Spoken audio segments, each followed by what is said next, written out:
አንደኛ ዮሐንስ ምዕራፍ 5 ላይ ከቁጥር 13 እስከ 15 በጌታ በኢየሱስ ክርስቶስ ስም አነበዋለሁ። በእግዚአብሔር ልጅ ስም ስለምታምኑ እናንተ የዘላለም ሕይወት እንዳላችሁ ታውቁ ዘንድ ይህን እጽፍላችኋለሁ። በእግዚአብሔር ፊት ለመቅረብ ያለን ድፍረት ይህ ነው። ማንኛውንም ነገር እንደ ፈቃዱ ብንለምን እርሱ ይሰማናል። የምንለምነውን ሁሉ እንዲሰማን ካወቅን የለመነውን ነገር እንደተቀበልን እናውቃለን። አንደኛ ዮሐንስ ምዕራፍ 5 ላይ ከቁጥር 13 ጀምሮ እስከ 15 ድረስ ያለ የእግዚአብሔር ቃል ክፍል ነው። አብረን ያነበብነው ምናልባት እንግዳ ሆኖ የመጣ ሰው ካለ እጅ ላይ አዲሱ መደበኛ ትርጉም ስለምጠቀም ምናልባት ግር ብሏችሁ ከሆነ ማለት ነው። የአንደኛ ዮሐንስ መጽሐፍ የተጻፈው በራሱ ስሙ በተጠቀሰበት በወንድማችን ሐዋርያው ቅዱስ ዮሐንስ እጅ ነው የተጻፈው። በእርግጥ ያው ብዙ ጊዜም ደጋግሜ እንደምናገረው ልክ እንደ ወንጌሉ ሁሉ በዚህ በአንደኛ ዮሐንስ መልእክት ላይ ዮሐንስ ጻፈው የሚል ያው ፈልጋችሁ አታገኙም። ዮሐንስ የሚልም ስም በመሰረቱ እዚህ ደብዳቤ ላይ የለም። ግን የቤተ ክርስቲያን አባቶችን ጨምሮ ሌሎች ደግሞ በዚህ ሰው ምክንያት የተጻፉ 4 መጽሐፍቶችን አያይዘን እናመሳክርና ይሄ መጽሐፍ የተጻፈው በወንድማችን ሐዋርያው ዮሐንስ እጅ ነው የሚለውን በደንብ ጥሩ ማስረጃ ማግኘት እንችላለን። በተለይ ደግሞ እነዚህን 3ቱን ደብዳቤዎችን አንደኛ፣ ሁለተኛና 3ኛ ዮሐንስን ከዮሐንስ ወንጌልና ከራእይ መጽሐፍ ጋር እናንተ በጣም በጥልቀት የምታጠኑ ስለሆናችሁ ቁጭ ብላችሁ የምታጠኑ ከሆነ በጣም ተመሳሳይ የሆኑ ቃላቶችን ከ12 ያላነሰ ደግሞ አንድ አይነት የሆኑ አረፍተ ነገሮችን ዮሐንስ በመጽሐፎቹ ላይ ይጠቀማል። ብርሃንና ጨለማ፣ ክፋትና ደግነት፣ ሕይወትና ሞት፣ እንደነዚህ አይነት በጣም ለንጽጽር የሚቀርቡ ቃላቶች በዮሐንስ መልእክቶችና መጽሐፎች ላይ በጣም የተለመዱ ናቸው። ይሄ ሐዋርያ አሳጥማጅ ነው። አሳጥማጅ ነበር፣ ቀድሞ አሳጥማጅ ነበር። እኔ በጣም ለኔ ማይ ፌቨራይት ፐርሰን በእውነት እንደ አዲስ ኪዳን አንባቢ በጣም ለኔ ፌቨራይት ፐርሰን እንግዲህ አንዱ ይሄ ነው። ጌታ የተመሰገነ ይሁን እና ይሄም መልእክት የሱ የወንድማችን ሐዋርያው ዮሐንስ መልእክት ነው። መልእክቱ የተጻፈው ስፔሲፊክ እሱም በጣም ስፔሲፊክ የሆነ ቦታ አይጠቅስም። ግን እሱ ያገለገለባቸውና ሌሎች መልእክቶቹን የጻፈባቸው ቦታዎች ካየን ትንሹ እስያ አካባቢ ላሉ አብያተ ክርስቲያናት የተጻፈ ደብዳቤ ነው ማለት ነው። የቤተ ክርስቲያን አባቶች ብዙዎቹ ምስክርነት ይሰጣሉ። እኔ ብዙ ጊዜ የእነሱን ስም ብዙ ሜንሽን አላረግም። እንደነ ኤሬኔስ፣ እንደነ ኦሪገን፣ እንደነ ፖሊካርፕ አይነት ትልልቅ ጸሐፊዎች ዮሐንስ ለማን እንደጻፈው ይጠቅሳሉ ማለት ነው። የተጻፈው ዘጠናዎቹ መግቢያ አካባቢ ነው። ራእይንም ስናገር ብዙ ጊዜ 93 ዓመተ ምህረት አካባቢ አየው፣ 95 አካባቢ ጻፈው ብዬ ብዙ ጊዜ እናገራለሁ። ከፍጥሞ ወደ ኤፌሶን ተፈቶ መጥቷል በኋላ ላይ ብለናል። ይሄንንም እዛ አካባቢ ነው የጻፈው። ሙሉ 5 መጽሐፍ ከ85 ዓመተ ምህረት በኋላ የተጻፉ ናቸው የዮሐንስ መጽሐፎች። ከሁሉም የአዲስ ኪዳናችን መጽሐፎች መጨረሻ ላይ የተጻፉት የዚህ ሰው መጽሐፎች ናቸው ማለት ነው። ምዕራፍ 5 ይሄ ደብዳቤ የተጻፈበት ዓላማ በዛ ዘመን ተነስቶ የነበረ አንድ በጣም ከባድ የስተት ትምህርትና የስተት አሰራሮች ነበሩ። እነዛን የስተት ትምህርቶችና አሰራሮች ለመመከት ቤተ ክርስቲያን ውስጥ ያለውን የወንጌል እውነት ለመጠበቅ የተጻፈ መልእክት ነው። በተለይ የኖስቲሲዝም የሚባለውን የኖስቲኮችን የስተት ትምህርት በክርስቶስ ኢየሱስ ማንነት ላይ የተሰራውን የተሳሳተ የኖስቲኮችን ትምህርት ለመመከትና ወንጌልን ለማጽናት የተጻፈ ደብዳቤ ነው። ስታነቡ ይሄንን ቆላስያስን፣ ሁለተኛ ተሰሎንቄን፣ ሌሎችም የጳውሎስ መልእክቶችን ከዚህ የስተት ትምህርት አንጻር ስለተጻፉ ማግኘት ትችላላችሁ። ምዕራፍ 5 ቁጥር 13 ምንድነው የሚለው? ምዕራፍ 5 ከቁጥር 1 ጀምሮ ካነበባችሁ በእግዚአብሔር ልጅ በክርስቶስ ኢየሱስ ስለማመን ነው የተጻፈው። ስለማመን ነው። ምዕራፍ 5 በክርስቶስ ኢየሱስ ስለማመን ወይንም በእግዚአብሔር ልጅ ስለማመን፣ ቃሉ ቀጥታ እንደሱ ስለሆነ በእግዚአብሔር ልጅ ስለማመን የተጻፈው። እዚሁም ጋር አያይዞ አጽንቶ ይናገራል። ምዕራፍ 5 ቁጥር 13 መልእክቱ የሚጻፈው ጌታን ለሚያውቁ ዳግም ለተወለዱ ልክ እንደኔና እንደናንተ ቸርች ውስጥ ላሉ ሰዎች የተጻፈ ደብዳቤ ነው። በደጅ ላሉ ወይንም የወንጌል እውነት ሰምተው ለማያውቁ ሰዎች የተጻፈ መልእክት ሳይሆን የወንጌል እውነት ሰምተው በክርስቶስ አምነው ቤተ ክርስቲያን ውስጥ ለተተከሉ ሰዎች የተጻፈ ደብዳቤ ነው። ምንድነው የሚለው? ቁጥር 13 ምንድነው የሚለው? በእግዚአብሔር ልጅ ስም የምታምኑ እናንተ የዘላለም ሕይወት እንዳላችሁ ታውቁ ዘንድ ይህን እጽፍላችኋለሁ። እንግዲህ ዮሐንስ በዚህ ደብዳቤው ላይ ተደራሲያኑን ወይንም የመልእክቶቹን አንባቢዎች ሲጠራቸው ልጆች ሆይ እያለ ነው አይደል የሚጠራቸው? ልጆች ሆይ እያለ ነው። ስለዚህ እሱ አረጋዊ ነው ማለት ነው። በእድሜ ባለጠጋ ሽማግሌ ነው ማለት ነው። ሲጠራ በጣም በልጅነቱ ቢጠራም ይህንን መልእክት ሲጽፍ ግን እድሜ ባለጠጋ ሆኖ በጣም የሸመገለ አረጋዊ ነው እና ሲጽፍ የሚጽፍላቸው በእድሜ ደረጃም በጣም ልጆች ናቸው። በመንፈሳዊ ደረጃም ደግሞ እጅግ በጣም ሩቅ ነው። እሱ ሲኒየራቸው ነው። የክርስቶስ ኢየሱስ መሬት ላይ የነበረ አገልግሎት የአይን ምስክር የነበረ ሰውዬ ነው አሁን እየጻፈ ያለው እና ሲጽፍላቸው የዘላለም ሕይወት እንዳላችሁ ታውቁ ዘንድ ይህንን እጽፍላችኋለሁ። ለነማን ይህንን የሚጽፈው? በእግዚአብሔር ልጅ ስም ለሚያምኑ። ጎናቸው ሰው በጌታ በኢየሱስ ስም የምታምን ከሆነ የዘላለም ሕይወት አለ በሉት እስቲ። ይሄ እኮ ነው አይደል እዚህ ቤት የቀላቀለን፣ ይሄ ነው እዚህ ቤት ያመጣን። በእግዚአብሔር ልጅ ስም ስለምታምኑ አለ። በእግዚአብሔር ልጅ ስም ስለምታምኑ፣ በክርስቶስ ኢየሱስ ስም ስለምታምኑ የዘላለም ሕይወት እንዳላችሁ ታውቁ ዘንድ ይህንን እጽፍላችኋለሁ። ክብር ለኢየሱስ ይሁን። በጣም እድለኛና የተመሰገነ ሐዋርያ ነው። እየጻፈ ያለው መልእክት የእግዚአብሔር ዘላለማዊውን እቅድ ነው እየጻፈ ያለው። የዘላለም ሕይወት አላችሁ እያለ ነው እየጻፈ ያለው። ለእነማ ሲል? በእግዚአብሔር ልጅ ስም ለምታምኑ ለእናንተ። በጣም በብዙ ስደት ውስጥ ነው ያሉት ቸርቾቹ። በወንጌል አምነው በክርስቶስ ኢየሱስ በመዳናቸው ምክንያት በጣም ስደት ውስጥ ነው ያሉት። በጣም እየተሰቃዩ ነው ያሉት። ያገኛቸው በሙሉ ሊገላቸው ነው የሚፈልገው። ዮሐንስ እንደዚህ ያለ የዘላለም ሕይወት አላችሁ። መሬት ላይ በጣም የሴኩሪቲ ጥያቄ ያለባቸው፣ አሁን ነገ መጥተው ቢገሉኝስ፣ አሁን ቢያጠፉኝስ፣ ድንገት እኔ አሁን በክርስቶስ ኢየሱስ አምኛለሁ ብዬ ትርፌ ምንድን ነው? በእግዚአብሔር ልጅ ስም የምታምኑ ሆይ አቤት ይላል ጉባኤው። አሁን አንባቢው ቆሞ በጣም ላይት በሆነ በግሪክ ቋንቋ ነው የተጻፈው። ኮይኔ ተብሎ በሚጣራው ቋንቋ ነው የተጻፈው ወንጌሉም ይሄም እና በጣም ማንኛውም ሰው በቀላሉ አንደርስታንድ ያደርገዋል። ባይዘው የዮሐንስን ደብዳቤ ማንም ሌማን የሆነ ማለት ነው፣ ምንም ፊደል ቆጥሮ የማያቅ ትምህርት ቤት ሄዶ ማያቅ ምንም አንብቦ ማያቅ ሰው የዮሐንስ ደብዳቤ ቆሞ ሲነበብለት በቀላሉ ይገባዋል። ዮሐንስ በጣም ቀላል በሆኑ ቃላቶች እጅግ በጣም ጥልቅና ከባድ የሆነ ነገር በማስተላለፍ ነው የሚታወቀው። የዘላለም መንግስትን ሚስጥር በጣም ላይት በሆነ ቋንቋ ያቀርበዋል። አንድን ነገር ማወቅ ሁሌን እምላችሁ በጣም ትልቅ በረከት ነው። ያወቃችሁትን ነገር ደግሞ ሲምፕሊፋይ አድርጎ ማቅረብ በጣም ትልቅ በረከት ነው። ያቸው ሰዎቹን ሪች በጣም ባለጠጋ በእግዚአብሔር ብርሃን በዘላለም እውነት ሚስጥር በጣም ባለጠጋ። ቀጥሎስ ነገሩን እንደዚህ አድርገው ነው የሚያጎርሱ። ማንም ሰው ይበላል ከእጃቸው። ሲጀመር እነሱን ራሱ ኢየሱስ ያስረዳበት መንገድ አስቡት። ኢየሱስ ምን ያህል ያውቃል ይባላል። ኢየሱስ ሁሉን እኮ ነው የሚያውቀው። እኛ ሁሉን ማወቅ አናቅም፣ ሁሉንም የሚያውቅ አናቅም። ሁሉን አናቅም፣ ሁሉን የሚያውቅም አታውቁም ከእግዚአብሔር ውጪ። ሁሉን ማወቅ ራሱ ምን ማለት እንደሆነ አናቅም። ራሱ ሁሉ ራሱ ከሆነ ነገር እስከሆነ ነገር ነኛ።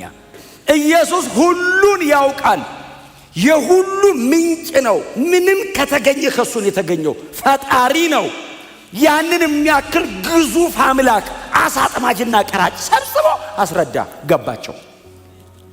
ሲምፕሊፋይ ባይ ዘ ዌይ ሲምፕል ሜሴጅ ኢዝ ኦልዌይስ ታፍ።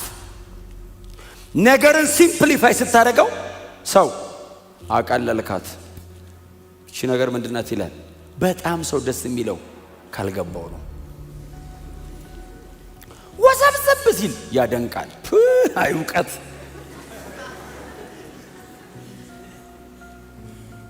ይሁት የሚወራውን ይሁት።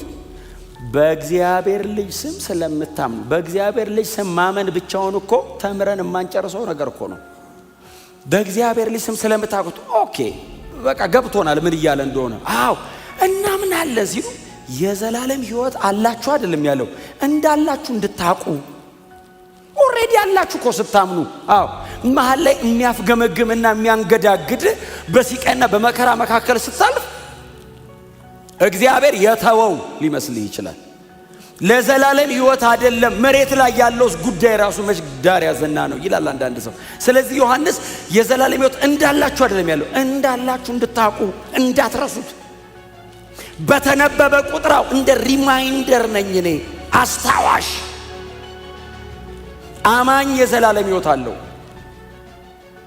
ምንም ያምን በእግዚአብሔር ልጅ በኢየሱስ ክርስቶስ ስም የሚያምን የመጨረሻ እምነታችን የተመሰረተው በኢየሱስ ክርስቶስ ላይ ነው። ከኢየሱስ ክርስቶስ ውጪ እምነታችንን የሚመሰርት ሌላ ነገር የለም። የእምነት የክርስትና የእምነት መሰረቱ ክርስቶስ ኢየሱስ ነው። ራሱ ይሄንን ደብዳቤ ጻፈልን ሰውዬ እኮ ወንጌሉን ሲጽፍ 20:31 አይደል? ዮሐንስ ወንጌል ምዕራፍ 20 ቁጥር 31 ለምንድን ነው ወንጌሉን የጻፍከው አሉት። ለግሪክ ነገር ነው የተጻፈው ወንጌሉ። ወንጌል ለግሪኮች ነው እና በጣም እንትን ነው ይሄ። አሁን ለምሳሌ አስረድተ እምቢ ካለ አንድ ሰው፣ በተለይ ደግሞ ትንሽ እንትን ነኝ ካለ፣ ይሄ የእውቀት ሰው ነኝ ካለ ዮሐንስ ወንጌልን ጋብዘው። ዝም ብለህ እስቲ አንብበውና እንገናኝ በለው። በታትኖት አፍርሶት አብኩቶት ገንብቶት በጌታ አድርጎ ይሰጣል። የሰውን ይሄ በእግዚአብሔር እውቀት ላይ የሚነሳ የሰው ሐሳብ የሚባለው ለመምታት ነው የተጻፈው ዮሐንስ ወንጌል አይደል? ከዘላለም ነው ታሪክ ውስጥ የሚመጣው ዮሐንስ። ከጊዜ ውጪ ዘላለም ውስጥ ከታሪክ ውጪ የሆነ ነገር ውስጥ መጥቶ ጊዜና ታሪክ መካከል ይከቷል ወንጌልን። በጣም ባይዘው ለግሪካውያኑ በጣም ቻሌንጂንግ ነው። ክብር ለኢየሱስ ይሁን። ለምንድን ነው ይሄንን ሁሉ ነገር የጻፍከው ኢየሱስ ክርስቶስ ላይ? ይሄንን የሚያክል ማብራሪያ አንተ እንደ ሉቃስ የተማሩትን ትምህርት፣ እንደ ማቴዎስ ንግስናውን፣ እንደ ማርቆስ ተአምራት አጽፈህ ራሱን ኢየሱስን ትጽፈዋለህ እንዴ? ማለት የዮሐንስ ወንጌል ኢየሱስ ላይ የተሰራ ማብራሪያ ነው። በኢየሱስ የተሰራ ስራ ላይ አይደለም ዮሐንስ የተጻፈው። ራሱን ኢየሱስን ነው ኤክስፖዝ ያደረገው። ኤክስፖዚሽኑ ኢየሱስ ላይ ነው። ኢየሱስን ነው እንደዚህ የበተነው፣ ፍልቅቅ አደረገው። ለምንድን ነው ይሄንን ሁሉ የጻፍከው ሲሉ ምንድን ነው የሚለው? ዮሐንስ 20:31 እንድታነቡት። ለምን ተጻፈ? እርሱ ክርስቶስ ኢየሱስ የእግዚአብሔር ልጅ እንደሆነ ታምኑ ዘንድ አምናችሁ በስሙ ሕይወት ይሆንላችሁ ዘንድ ይህ ተጽፏል። በስሙ አምናችሁ በስሙ የዘላለም ሕይወት እንዲሆንላችሁ ይህ ተጽፏል። በእግዚአብሔር ልጅ ስም የምታምኑ የዘላለም ሕይወት እንዳላችሁ ታውቁ ዘንድ ይህን እጽፍላችኋለሁ። ስለዚህ ዮሐንስ ወንጌል በሙሉ የተጻፈው ሰው ልክ የዮሐንስ ወንጌልን ሲያነብ ኢየሱስ ክርስቶስ የእግዚአብሔር ልጅ ነው ይላል። የዮሐንስ ወንጌል ቲሙሱ ነው። ኢየሱስ ክርስቶስ የእግዚአብሔር ልጅ ነው ይልና ዋው ኢየሱስ የእግዚአብሔር ልጅ ነው ብቻ ብሎ አይሄድም። አምኖ በስሙ የዘላለም ሕይወት ይሆንለታል። አስደንቆ አይለቅም፣ አንቆ ይዞ ክርስቲያን ያደርጋል። ወንጌል ደግሞ እንደሱ ሲሆን ነው ልክ ዋው ብለህ ጭንቅላት ላይ ፕሮሰስ አድርገህ ተደንቀ ከሄድክ ገና ነው። እንደ ኤማውስ መንገደኞች ነው፣ እየተደነከ ነው። ክሮስ ማድረግ አለበት ወንጌል፣ አቅጣጫ ማስቀየር አለበት። አንተ አማኝ ክርስቲያን ማድረግ አለበት። በእግዚአብሔር ልጅ ስም ለምታምኑ ለእናንተ የዘላለም ሕይወት እንዳላችሁ ታውቁ ዘንድ ይህን እጽፍላችኋለሁ። ምንድነው ይጽፍላችሁ? ኦልሬዲ ዘላለም ሕይወት አላቸው። የሚቀጥለው ቁጥር ምን እንደሚለው በእግዚአብሔር ፊት ለመቅረብ አይደል ያለን ድፍረት ይህ ነው። በእግዚአብሔር ፊት ለመቅረብ ያለን ድፍረት። ሰው በእግዚአብሔር ፊት ለመቅረብ ያለው ድፍረት ምንድን ነው? አሁን ሁሉም ሰውን ሲጸልይ ሲማር የተለያየ ነገር ሲያደርግ በእግዚአብሔር ፊት ለመቅረብ ይቀርባል። በእግዚአብሔር ፊት ምንድነው ድፍረት? በእግዚአብሔር ፊት ለመቅረብ ያለን ድፍረት ይህ ነው። በእግዚአብሔር ልጅ ስም ማመንህ ነው። በእግዚአብሔር ልጅ ስም ማመንህ ነው። በእግዚአብሔር ፊት ለመቅረብ ድፍረት። በምን መንገድ እግዚአብሔር ፊት ትቀርባለህ? በየትኛው መስዋዕትህ በእግዚአብሔር ፊት ትቀርባለህ? በየትኛው የጽድቅህ ጉልበት በእግዚአብሔር ፊት ልትቀርብ ትችላለህ? ማን እግዚአብሔርን ሊጠጋው ይችላል?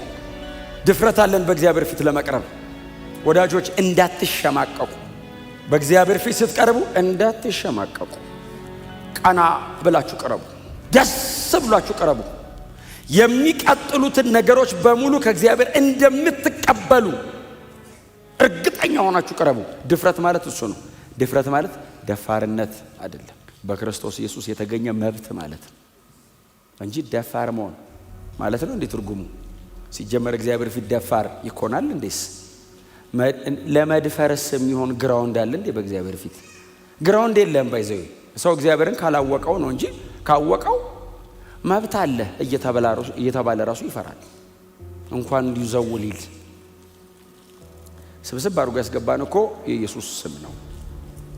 እስቲ ጮክ በሉና ኢየሱስ በሉት። እስቲ ኢየሱስ ድገሙና እስቲ ኢየሱስ በሉት። ኢየሱስ በእግዚአብሔር ፊት ለመቅረብ ያለን ድፍረት ይህ ነው።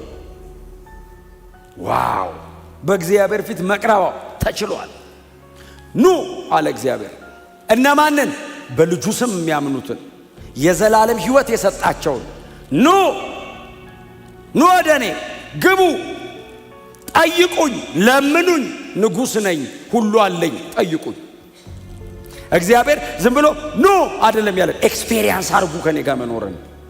ዝም ብሎ ገባው ለማለት አይደለም። ኤክስፔሪየንስ አርጉ፣ ጠይቁ፣ ለምኑ፣ እጄንዩ፣ ፊቴንዩ፣ ተጠጉኝ። ሃሌሉያ! ዋው! ማንም ሊሰጠኝ አይችልም።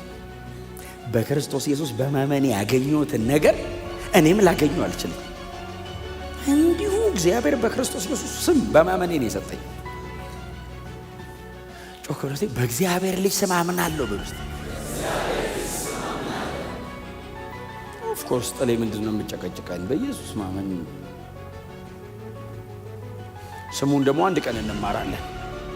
የኢየሱስን ስም፣ የእግዚአብሔርን ስም፣ ስሞች አይደለም ስም እንትን ተብሎ የተጠራበትን ስም ደነኝ ስሙን ስምህን ገልጬላችኋለሁ እኮ ነው ያለው ኢየሱስ።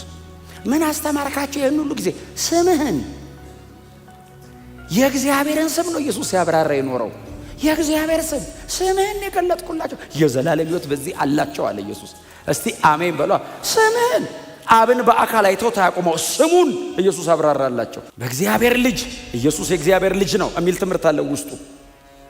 የእምነታችን መሰረት ያደል ጴጥሮስ ማቴዎስ ወንጌል ምዕራፍ 16 ቁጥር 16 ላይ እኔ ማን ሲል አንተ ክርስቶስ የሕያው እግዚአብሔር ልጅ ነህ አለው። የእግዚአብሔር ልጅ ነው ኢየሱስ። የእምነት መሰረት ነው ይሄ። በእግዚአብሔር ልጅ ስም ስለምታምኑ ፋውንዴሽናል የዘላለም ሕይወት አላችሁ እወቁ። አሜን ሲሉ በእግዚአብሔር ፊት ለመቅረብ ድፍረታችን ይሄ ነው። አየ የሚሸማቀቃለ ቸርች ያቀተዋል። እንዴት አድርጌ ነው በእግዚአብሔር ፊት ሆነ መቅረብ ሲል ድፍረታችን ምንድነው ሲሉት ዮሐንስ ተለዋዋጭ ነው አይደለም ያለው። ይሄ እውነት ከገባህና በዚህ እውነት አምነህ ከቆምክ ድፍረት አለ። ድፈሩ ማለቴ ጸልዩ ማለቴ ነው። ክብር ለኢየሱስ ይሁን። ስትጸልዩ ግን እግዚአብሔርን አፕሮች የምታደርጉበት መንገድ ይቀየራል። አሁን በዚህ መንገድ የሚቀርብ ሰው እግዚአብሔርን አፕሮች ሲያደርገው እንደ አባትና ልጅ ነው አፕሮች የሚያደርገው። እንደ ጌታና እንደ ባሪያ ብቻ አይደለም የሚያደርገው፣ እንደ አባትና እንደ ልጅ ነው። ድፍረት አለን። በምን? በልጁ ስም አምኛለሁ። ስለዚህ እኔ የምጸልየውን ጸሎት በሙሉ እግዚአብሔር የሚሰማኝ በልጁ በኩል ነው። አንድ በጣም የሚወደድ ቃል አለ አይደል? ሮሜ ምዕራፍ 8 እና ጋላትያ ምዕራፍ 4 ላይ ሮሜ 8 ላይ ምንድነው የሚለው? አባ አባ ብሎ የሚጮህ የልጅነት the spirit of sonship የልጅነት መንፈስ ሰጠን። ምን ማለት ነው? ልጅ ቤቱ እንግዳ ነው እንዴ? ባይዘው ከባለቤት በላይ ባለመብት ልጅ ነው። አንተ እንግዳ ነህ። እንደው ብዙ የቤት ስራ አለብህ። ቁጭ ብለህ ቁጭ አትልም። ጫፍ ላይ ነው የምትቀመጠው። እነሱስ እግራቸውን አውጥተው ነው የሚቀመጡት። ጫፍ ላይ እንዳይመስልህ ተጠራርገው ወደ ኋላ በደንብ እንደዚህ። የልጅነት መንፈስ ምን ማለት ነው? ቤቴ ነው።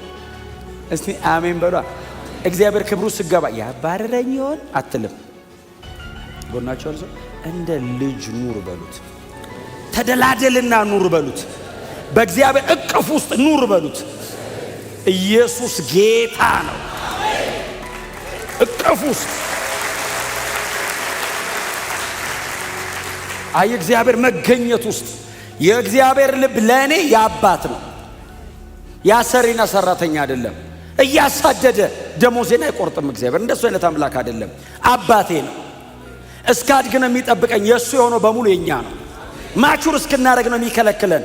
ስታድግለት አደክልኝ፣ ይሄም ያንተ ነው፣ ይሄንንም አስተዳድር፣ ይሄንንም ምራው፣ እዚህም ውስጥ ግባ፣ ይሄንንም ያዝ ነው የሚለን።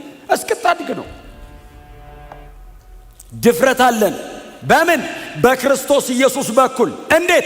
አባ አባት ብሎ የሚጮህ የልጅነት መንፈስ ነው የተሰጠን። እውቀት ብቻ አይደለም፣ መንፈስ።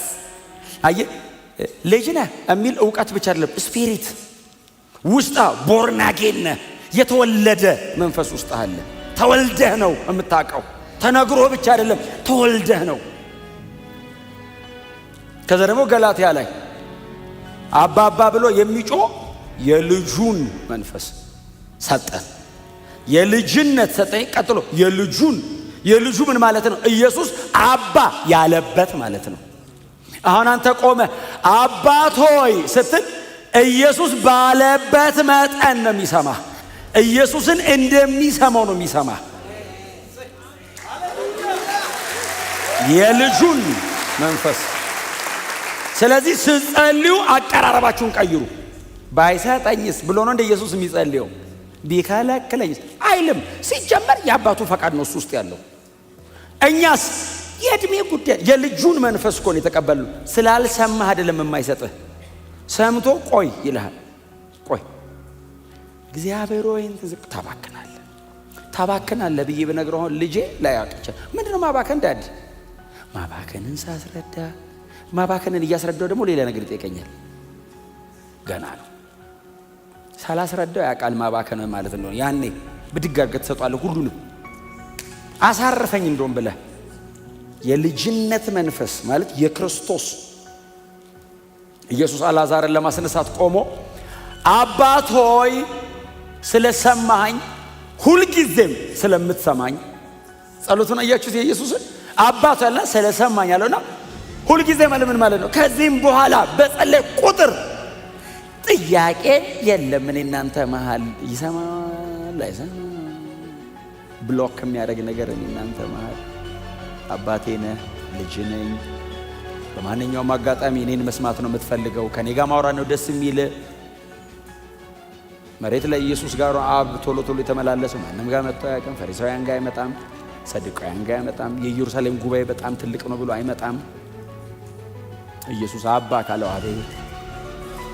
ያ መንፈስ ነው የተሰጠ። አባ ስትል አቤት። እኛን ማዋራት ነው ደስ የሚለው፣ ያንተን ፊት ማየት ነው ደስ የሚለው። እስቲ አሜን በሏ።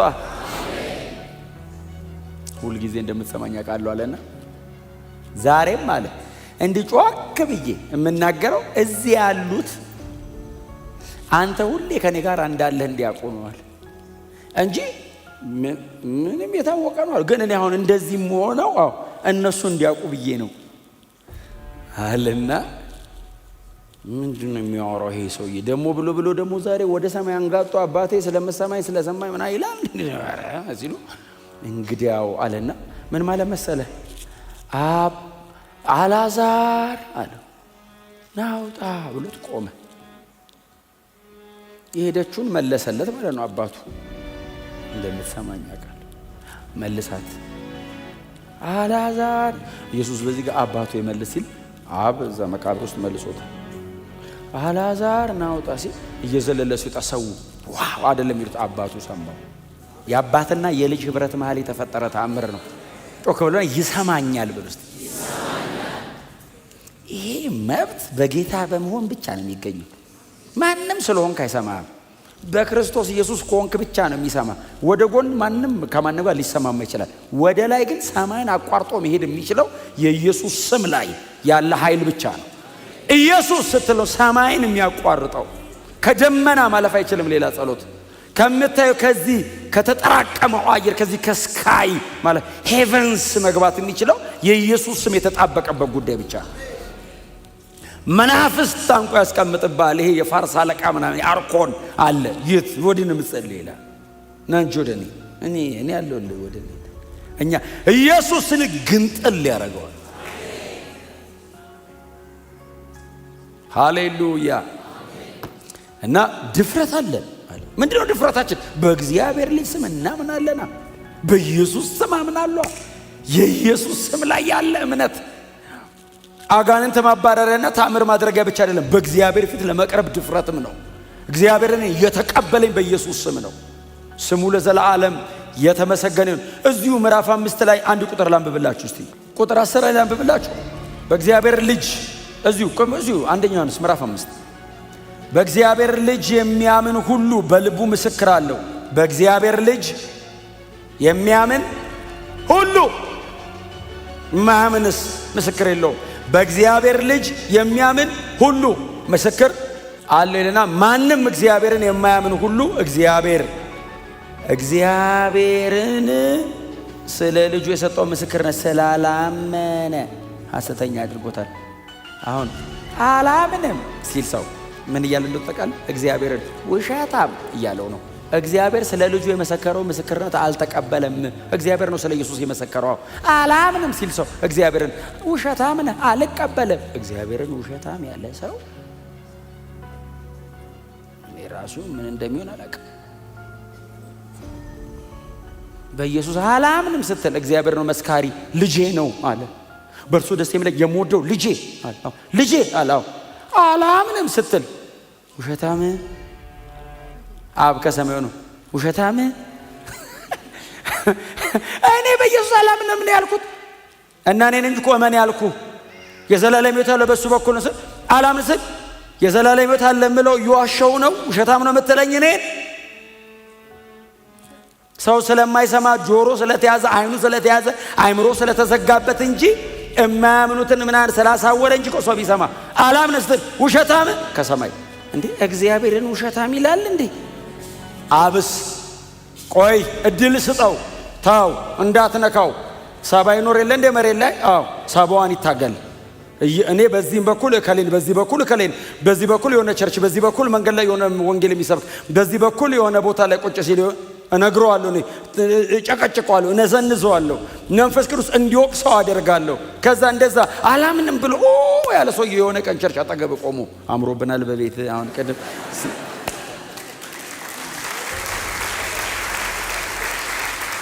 ኢየሱስ ጌታ ነው። አይ ግን በእግዚአብሔር ልጅ አለማመን ምን ያህል ከባድ እንደሆነ የእግዚአብሔርን ምስክርነት መናቅ ነው። እግዚአብሔር የመሰከረ እምቢ አላምንም እምቢ የጠላውን አይደለም ወንጌል። እኔ ወንጌልን እንድሰብክ እግዚአብሔር እድል ሰጠኝ እንጂ ወንጌል የሥላሴ ፕሮግራም ነው።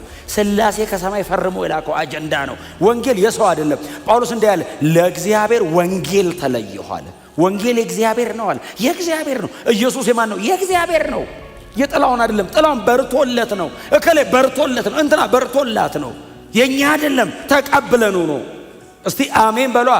ስለዚህ ሲሰበክል እምቢ ስትል ከኛ ጋር አይደለም ግንኙነት። እኛ ራሱ ተሰብኮልን መተን ነው። እኛ ራሱ ተቀብለን ነው። በርቶልን ነው። ባለቤቱ እግዚአብሔር ነው። ወንጌል የእግዚአብሔር ነው። ኢየሱስ የእግዚአብሔር ነው። ምስክርነቱን እንቀበላለን። እንኳን ወንጌል ሰባኪ ሆንኩ፣ እንኳን ሌላ ስራ አልሰጠኝ። ድፍረት አለን ይልና ከዛስ ያለን ድፍረት ይህ ነው። ማንኛውንም ነገር እንደ ፈቃዱ ብንለምን እርሱ እንደ ፈቃዱ የሚል መሃል ላይ ባይኖር ጥሩ ነበር አይደል? ማንኛውንም ነገር ብንለምን ይሰማናል ቢሆን ተያይዘን ማለቃችን ነበር። ተቀለበ የምንጠይቀውን አናቅማኛ እንትኑንም ማምጣ እንቱን ወጥመድ ነው። በዚህ ምን ለምነው ወጥመድ መግደያ መሞት መርዝ እግዚአብሔር ስጠኝ እባክህ። አረ መርዝ ነው እባክህ አንዴ ልቅመሰው ሞታለረ ማለቃችን እንደ ፈቃዱ እንኳን ኖረ። ብዙ ሰው እንደ ፈቃዱ የሚለው ባይኖር ደስ ነው የሚለው። ያረ ምን እግዚአብሔር ለምን ያስጨንቀኛል? አስጨንቆ አይደለም እዛ እንዴ ማንገናኝም በይዘው የለመነውን ብናገኝ ቸርች አንመጣ ቸርች አንመጣ ባይዘው እግዚአብሔር የለመነውን ሁሉ እንኳን እንደ ፈቃድ ሆኖ በሙሉ ራሱ እኮ አይሰጠንም። አንድ እየቆጠበን እቺንካ እሺ ጌታ ተመስገን ያኛውን ስትለው ሌላ ጊዜ ይስጣል። መቼ አይ ሌላ ጊዜ መስጠት አቅቶት አይደለም ለኔ ሲል እኔ በህይወት እንድኖር ቀጥሎ አብሬው እንድኖር ቢሰጠኝ አልመጣም። አንሶ እግዚአብሔር እንካ